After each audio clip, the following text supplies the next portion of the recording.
Previously, Bobby Fischerman successfully defeated Captain Blackbeard in a head-to-head battle and advanced to the finals of the Puzzle Island competition. Meanwhile, his friends Peter Potzer and Average Joe were adjusting to their new life in Potzer Prison. After they were taken to their cells, they were met by the prison guard, Officer Pawn Pusher. And Officer Pawn Pusher explained to them how the prison worked. He said, every morning you will be presented with a puzzle. If you solve the puzzle correctly, you will be given your breakfast.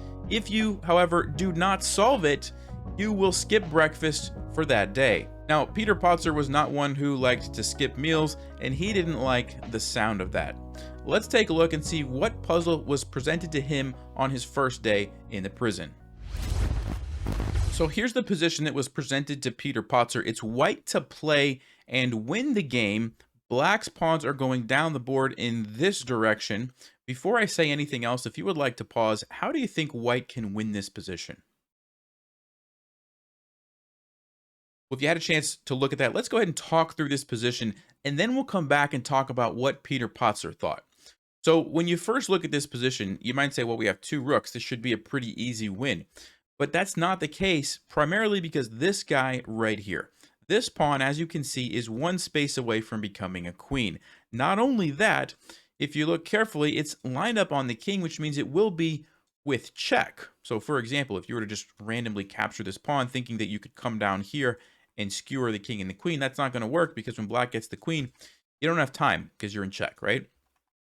The other problem is a lot of times when you have a pawn like this, you want to put your rook behind it to stop it, that way, or be able to sacrifice your rook. But in this case, there's a pawn there. So if you were to like just go here, well, black's going to simply take you. Yes, you could come through this way, but now you have to give up both of your rooks, and black's the one who has a passed pawn, and your king actually can't catch it, and black wins. So it's not that simple. The other thing is you can't come down here and stop it this way because the pawn just takes you. And of course, you can't come down directly like this because the pawn's in the way. So what do? Well, there's only one winning move, and it has to do with a check to the king, but only one of the rooks is correct and the other one is not. So if you didn't already kind of figure this out, which rook do you think is the correct rook to move here for check?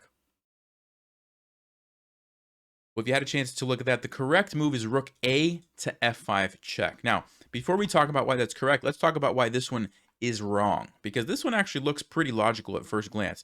You put the king in check. Of course, black doesn't want to go in front of the pawn because then it's blocked. They're going to move this way. And then it makes sense that you could come over here, check, forcing the king even further this way. And now that you've forced them far away from the pawn, can't you just go here, sacrificing one rook, and you're going to capture this and also stop this guy? Here's why that doesn't work, because black plays the move king to c2, and when you capture with check, they play king to b3. And what black is going to do is simply escort the pawn and their king down the board. And because your king is too far away, eventually you're going to either have to continually just put the king in check, or you're going to have to sacrifice your rook for the pawn. So for example, let's say you come down here trying to come over this way. The king's just going to come up. You can try to chase the pawn, but you can't catch it. And eventually it's going to become a queen. You can just go check and check and check. But eventually you have to let black do something, and then you get this position, right? So it was a good try, but it doesn't quite work. So let's go all the way back. And that's kind of the issue with this rook check, okay? However, this one is a win for white. Now, why? Well, black is going to move over. And now what do we do as white? This is kind of one of the tricky moments in the position. What does white play to win? If you had a chance to look at that, it's the move rook to c5.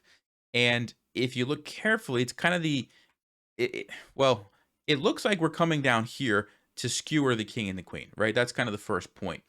There's also another point in that it stops the check. But you might say, but if it stops the check, then what that means is after black gets the queen, we've actually just put ourselves into a pin and we can't move here. So is that really good for us? And the answer is yes, it is. Question for you guys is why? Why is this good for us? What's our follow-up now that our rook is pinned? If you had a chance to look at that, it's the crazy move rook to h1. So instead of going for a skewer, we decide to go for a pin. So the queen cannot move off of this rank because the king is behind it. But you say, Nelson, the rook is just sitting there. Black just takes it. But now, look carefully, there's no more pin, which means the skewer idea actually works.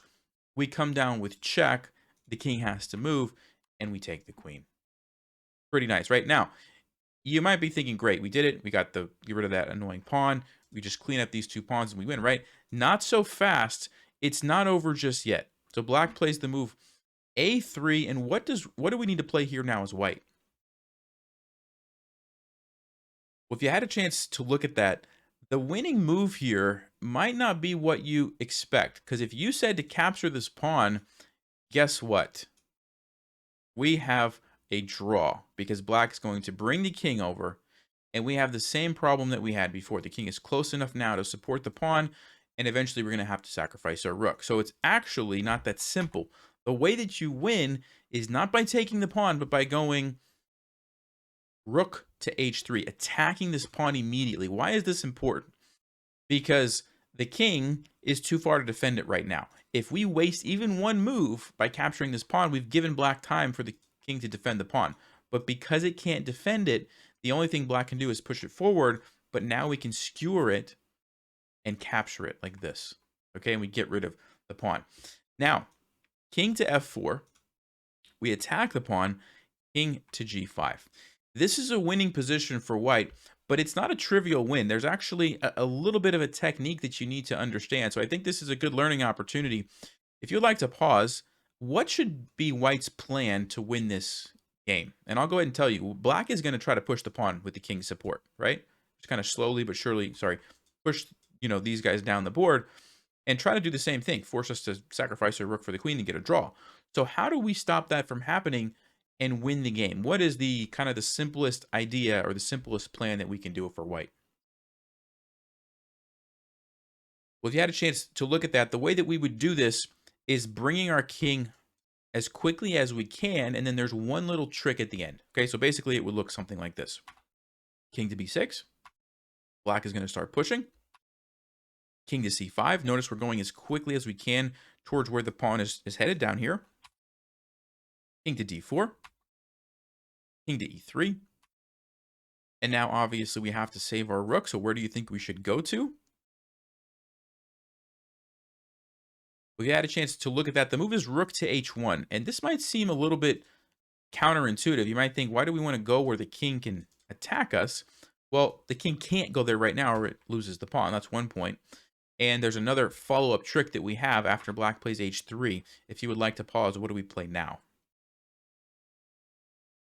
You had a chance to look at that. It's the move rook to g1 check. And this is an important move because if we don't play this, it's kind of like, what do we do? We can't really get in with our king. Notice how black's got us boxed out.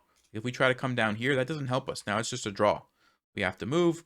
Black pushes, gets queen. We have to give it up. It's just a draw, right? But by playing rook to g1 check, we force black to make an awkward decision. They don't want to come up this way because they're no longer supporting their pawn. Simply bring our king over, we blockade, and we win. We could just do something like this, then we bring our king in or we take the pawn, whatever we want. Pretty easy win. So they have to come down here to h2, but this also gives black problems in that they can't push the pawn if their king's in the way, right? And so all we have to do now is move our rook. They come down, and we bring our king in. And regardless of what black does, this is going to lead to a win. If they play h2 with the pawn, if you'd like to pause, how do we win this position? If you had a chance to look at that, the move is king to g3. Now, this is actually tricky because if you made a mistake and did something like this, it's a stalemate. Black has no moves, right? Nothing can move here. So you do have to give them a move. You have to give them a move with the king, which is why you need to play king to g3. And the point is that now we just swing over here, actually allowing them to get the queen because we deliver the checkmate. Pretty nice, right? So there is a little technique there. You want to remember this one. If you're ever in a situation like this, going back to kind of like this position, where you're trying to stop a king and a pawn with a rook, get your king over as quickly as you can. That's the first thing you need to remember. And then the next thing is, remember this idea of forcing the king onto the same file as the pawn. Now, I should point out, this is an H pawn, right? So this is a technique for the flank pawns, right? A and H pawns. If you had a pawn in one of these center files, things would be a little different. This same idea might not work, but if it is a flank pawn, you can remember this technique. All right, so now that we've seen the solution, let's go back and look and see what Peter Potzer thought when he saw this position. So the first thing that he looked at was checks. He said, well, what checks do I have? I don't see a way to really stop this, but I do see some checks. I think I'll go with this one. He played check, and the prison guard played king to e1. And at this point, Peter Potzer said, well, it looks like black's going to get a queen and put me in check. I don't want to let them put me in check, so I'm going to go ahead and go here to block the check right away. Guard got the queen. At this point, Peter Potzer said, well, I'd like to go here and skewer this, but I can't because I'm going to be in check. What else can I do? I guess I'll go here and get this queen off of my rook. Played rook to h1. The guard captured it. Peter Potzer said, okay, well, now that I've removed that, let's go look for some checks. Here's a check. Here's another check. Let me do this one and see what happens.